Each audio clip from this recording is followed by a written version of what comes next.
Assalamualaikum warahmatullahi wabarakatuh. Halo semuanya, selamat datang pada video saya kali ini. Sebelumnya, perkenalkan nama saya Tiara Asifa. Saya dari Prodi Pendidikan Bahasa Indonesia. Nah, pernahkah Anda bertanya-tanya mengapa kita memiliki beragam bahasa di dunia ini? Apa yang membuat bahasa-bahasa kita begitu unik dan berbeda satu sama lain? Nah, pada video kali ini kita akan memecahkan misteri kekerabatan dan tipologi bahasa. Saya akan mengajak Anda dalam perjalanan mendalam untuk mengungkap asal-usul bahasa dan memahami pola-pola unik yang membuatnya begitu menarik.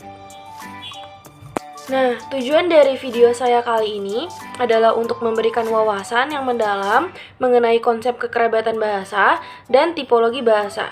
Kita akan menjelajahi bagaimana bahasa-bahasa terkait satu sama lain dan mengapa beberapa bahasa itu memiliki ciri khas tertentu.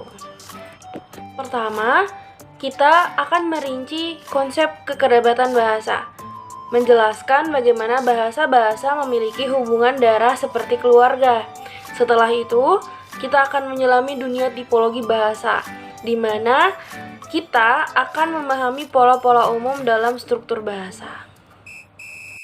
Pembahasan pertama yaitu adalah kekerabatan bahasa. Nah, konsep dasar dari kekerabatan bahasa ini yang pertama kita akan menguak tentang definisi kekerabatan bahasa.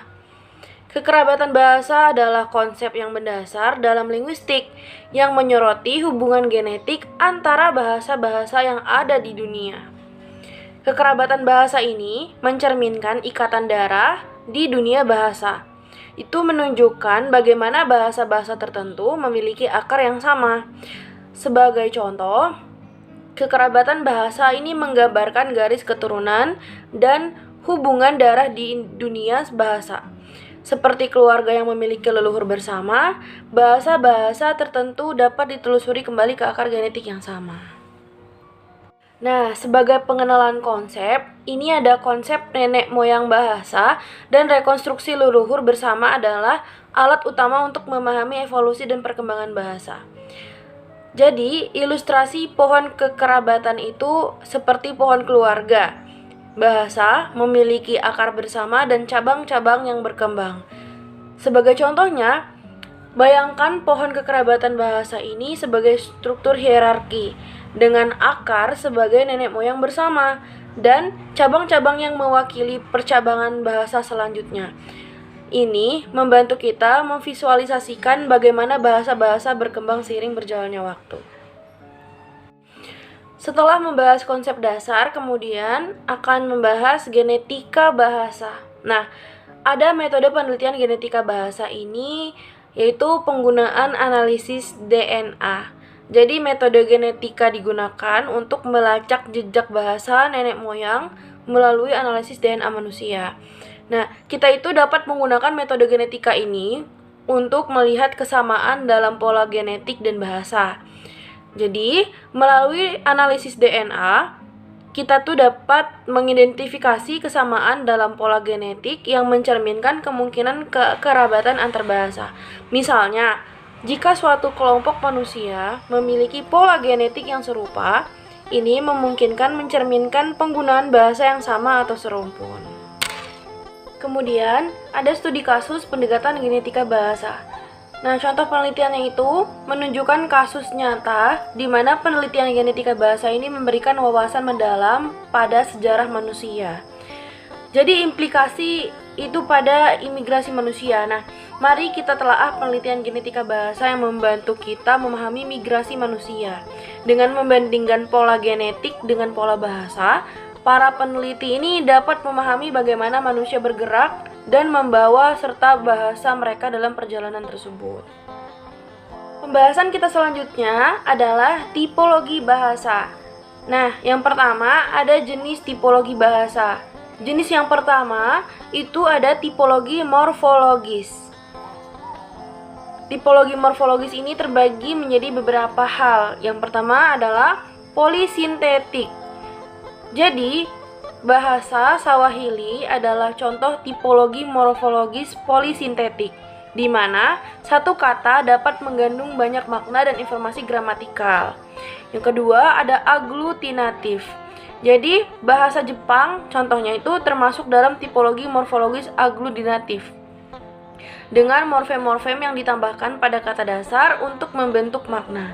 Kemudian yang ketiga ada isolatif.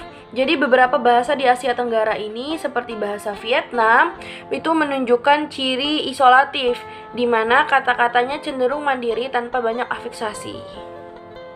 Kemudian yang kedua ada tipologi tata bahasa. Nah, dibagi lagi menjadi dua. Yang pertama, SOV, subjek, objek, verb, atau kata kerja.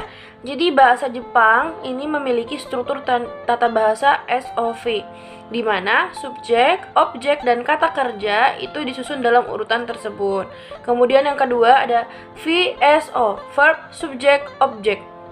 Beberapa bahasa Celtic itu seperti Gaelic Irlandia, kemudian memiliki urutan kata VSO yang membedakannya dari bahasa-bahasa dengan struktur tata bahasa yang berbeda.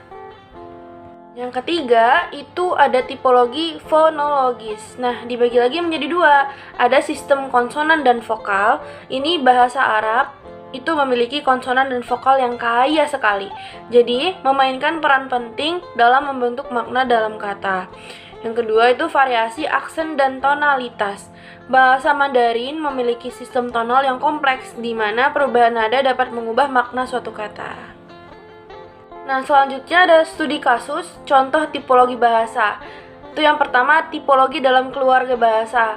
Nah, ada perbandingan keluarga bahasa, membandingkan keluarga bahasa seperti keluarga Indo-Eropa dan keluarga Sino-Tibet untuk memahami ciri-ciri umum yang mungkin muncul dalam proses evolusi bahasa. Dampaknya pada proses pembelajaran bahasa itu bagaimana pemahaman tipologi bahasa ini dapat membantu dalam proses pembelajaran bahasa asing. Kedua, ada bahasa unik dan kategori tipologi. Bahasa-bahasa dengan fitur unik itu studi kasus bahasa X dengan fitur tipologi yang tidak biasa itu menyoroti bagaimana variasi struktural dapat berkembang secara unik di berbagai komunitas. Kemudian pengaruh geografi dan budaya. Ini menjelaskan bagaimana faktor geografi dan budaya dapat mempengaruhi pengembangan bahasa dan membentuk kategori tipologi yang berbeda. Nah, dari materi yang sudah dipaparkan, dengan kita memahami kekerabatan dan tipologi bahasa, kita memperkaya pandangan tentang warisan linguistik manusia. Bahasa tidak hanya alat komunikasi, melainkan jendela ke budaya, sejarah, dan perjalanan panjang umat manusia. Melalui pemahaman ini, kita menjadi lebih terhubung dengan satu sama lain melalui keragaman bahasa yang indah di dunia ini. Terima kasih telah menemani kami dalam perjalanan ini. Jangan lupa untuk terus menjelajahi keindahan dan keunikan bahasa di sekitar kita. Sampai jumpa pada petualangan berikutnya di dunia linguistik. Terima kasih. Wassalamualaikum warahmatullahi wabarakatuh.